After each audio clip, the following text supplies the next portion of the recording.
Okay guys, ako lang ba ang nakaramdam ng ganito dahil masaya ako, natatawa ako, kinikilig ako habang pinapanood ko si Kalingap Ido na nagwo-worry siya dahil sa eskwelahan ngayon ni Viancy ay maraming gwapo. O diba? Dahil daw di maiwasan niyang isipin na hindi niya maiwasang maisip na syempre daw, nagkakaedad na daw siya, na nababawasan na yung pagiging pogi niya, tapos si Viancy, syempre, maganda, tapos nag-aaral, maraming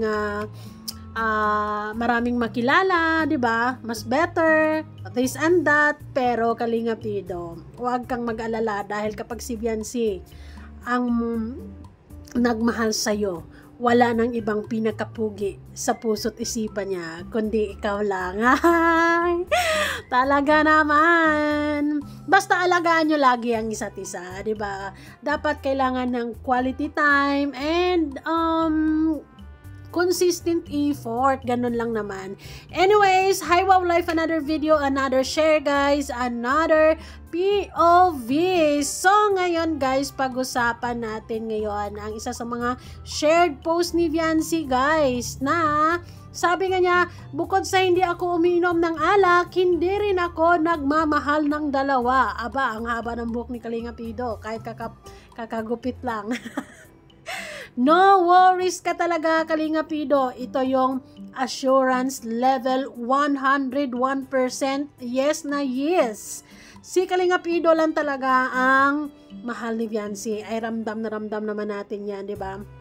Kitang-kita naman natin yan since then. Ay, nako, nakakaloka. Pero, hindi rin masyadong mag-aalala si Kalingap Ido dahil syempre, dahil sa video na to, siguradong sigurado na ito ngayong post ni Viancy guys, bukod sa hindi ako uminom ng alak, hindi rin ako nagmamahal ng dalawa. Syempre naman, di ba? Isa-isa lang, ganon. So, dito sa video na to, Viancy may kasamang dalawang bodyguard. Anyways, bago ang lahat, don't forget to support and subscribe Kuya Val Santos Matubang at Iid na Vlog, Kalingap Rab, at sa lahat ng Team Kalingap.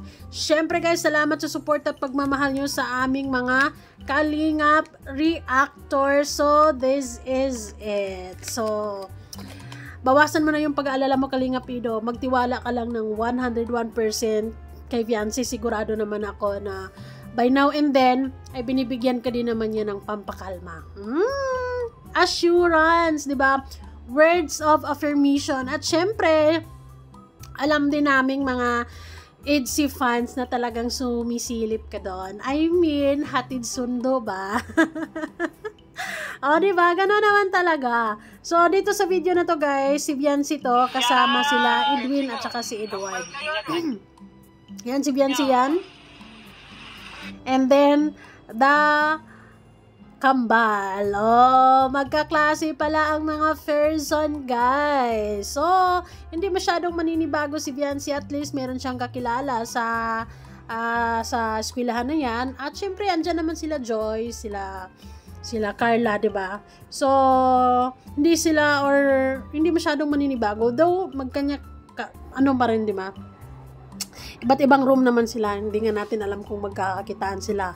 Kasi si Joy, si Kanyerna, si Carla, si Kanyerna, nursing pa yon. Ito, tourism to. So, ang lagi-lagi talaga makakasama ni Viancy, itong dalawa na to. Diba? Yung dalawa naman na yan ay safe naman na yan. Ay, nako. Napakapugi naman yung mga bodyguards ni Viancy, o, diba? So, yun, maganda yan dahil may mga bagong kaibigan ngayon si Viancy, may mga bagong kakilala, gano'n naman talaga ang buhay, diba? So, enjoy lang sa pag-aaral, Viancy, at si Kalingap Ido ay tuloy lang sa pagtrabaho. Para sa future, syempre, diba? Para maipagawa na ang kanilang future dream house. So, diba? Wala kang payong. Wala nga payong. So, ito pala yung mga kaklase ni Viancy girl. Ayan. So, ayun. And andyan siya, yung may kamay na yan dyan. Ayun. So, yun lang. Simpleng video yun ni Kuya Gilo Magsata or ni sino ba yun? Basta yun. Nakita nyo na yun. So, siguro, sa ganon, mababawasan din yung pag-aalala ni Kalinga Pido. Natuwa ako dahil sa isang naman talaga, kapag totoong mahal ka ng isang lalaki, kahit binibigyan mo ng assurance yan, or lagi mong pinapaalala sa kanya na, mahal na mahal kita, walang iba, ikaw lang, mag-aral akong mabuti, ikaw, trabaho ka lang, mag-ingat ka din. Diba? Hindi pa rin maiwasan na baka ganito, baka ganyan, di ba? Pero syempre, yung mga baka na ganyan, ikalma mo yan. Dahil kapag ka magpapadala ka sa mga ganyang baka, yung mga what ifs mo, pag naiipon yan, hindi magiging healthy yung relationship nyo. Dapat talagang tatagan ang dapat talaga malakas ang tiwala, pagmamahal. At syempre, laging isipin ng lahat ng ito ay para sa future nyo. O, diba, Kalinga Pido? Alam ko naman na si Kalinga Pido ay, naman yan, kalmado na klaseng tao naman to. Kasi, alam din niya siguro, nararamdaman niya talaga yan, na kung gaano siya kamahal ni Beyonce. At syempre, kung naramdaman nga natin yun, how much more si Kalinga Pido, syempre, mas nararamdaman niya yun kung pagmamahal, kung anong klaseng pagmamahal na ibinibigay ni Beyonce sa kanya. Tudo, 101% sigurado ako dyan. Diba? Syempre, hindi na rin mapapalitan yung matagal yung samahan, yung mga efforts ni Kalinga Pido. Basta ganun. Mahirap na yon, mahirap palitan yon. Kaya kalma lang, Kalinga Pido, and love lang. And make sure din na syempre si Beyonce ay hindi mo rin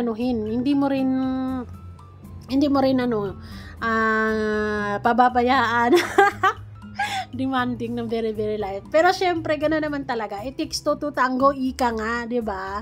So kailangan give and take. Yung dapat walang magbago sa inyong dalawa. Dapat kung ano kayo ngayon, kung ano kayo dati bago ang pasukan, ganun pa din. Although, mababawasan lang yung pagkikita nyo sa isa't isa kasi may pasok at may kanya-kanya na kayong priorities. Tuloy ang buhay ni Kalinga Pido sa pagcha-charity. And si Beyonce, syempre, nag-aaral na. Kaya talagang bihirang-bihira na lang silang magkakakita ngayon. Pwera na lang kung susundo si Kalinga Pido sa hapon, pero sigurado ako na may mga pagkakataon din na hindi na rin siya makakasundo. Baka si Tatay Biran na lang. Or pwede din namang every weekend, date, 'di ba? Or kung walang pasok, ganun na lang talaga yung magiging paraan para hindi nila lalo mamimiss yung isa't isa. Kasi I always believe naman, if there's a will, there's a way. Kaya, kapag mahal mo, ipaglaban mo. Diba? Ganon lang yon. Salamat guys! And kayo, anong masasabi nyo sa pagsi-self-pity ni Kalinga Pido na nararamdaman niya yung mga ganong bagay, diba? Well, normal lang naman yan. And I also believe na iniisip din ni Beyonce yung mga bagay-bagay na sa pag-i-scout niya, may ganito, ganyan, may makikilalang bago, 'di ba? Lagi niyong ipaalala sa mga sarili niyo na kahit may bago, kahit lagi namang may bago, 'di ba? Lagi namang makaka-encounter kayo ng bagong tao, 'di ba? Lalo na nag-aaral si Beyonce, nag-scout si Kalinga Pido, sikat, laging may bago. Pero lagi niyong ipaalala sa isa't isa na walang iba. Ikaw lang. Ikaw lang. Kayo lang para sa isa't isa. Ganon lagi para iwas sa hindi magandang